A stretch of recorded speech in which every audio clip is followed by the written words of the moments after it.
Mariing itinanggi ni dating Congressman Mike Defensor ang umano'y pagkakasangkot sa human trafficking operations sa isang KTV bar sa Pasig City.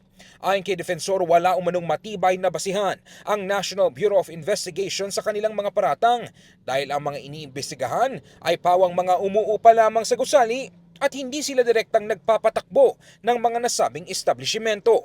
So itong mga binabanggit ni Attorney Melvin Matibag, natatawa ako kasi parang lumalabas, parang nasa City Engineering Office. Meron pa siyang presentasyon nung detailed building plan. Hindi ko makita yung connection kung ano yung sinasabi niya. At natatawa ako dun sa kanyang presentasyon dahil nagmumukha silang tanga. Yung pagkatanga niya, wag niyang ibalik sa atin. Dahil hindi ko maintindihan. Anong point? Sige, kayo. Iginit din niya na bilang co-owner ng building, may iba pang investors na dapat ding managot kung ipipilit ang kaso. Kami nga ang part owner ng building. Kasama kami bilang isang may-ari. At uulitin ko, binanggit ko na rin to. May cabinet secretary ngayon at may senador ngayon na investors din doon. Kaya kung titingnan nila at alam naman niya kung sino yung mga yon, edi kasuhan din nila. Kung manggigipit lang naman din sila, di ba? Di gipitin din nila yung makasama nila. Kasabay nito ay nakusahan niya ang NBI na sinisikap umanong gawing non-bailable ang kaso upang siya ay makulong at mapatahimik.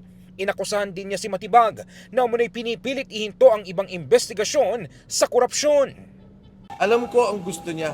Ang gusto niya, magkaroon ako ng non-bailable na kaso para ako makulong, hindi makapagsalita.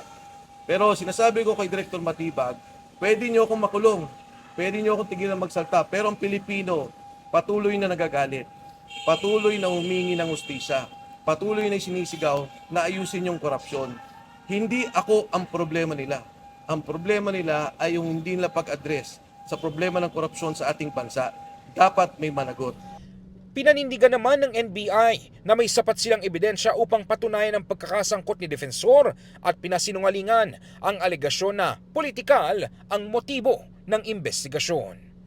In the heart of changing lives, ako si Brigada Ino Flores ng 105.1 Brigada News FM Manila, The Music News Authority.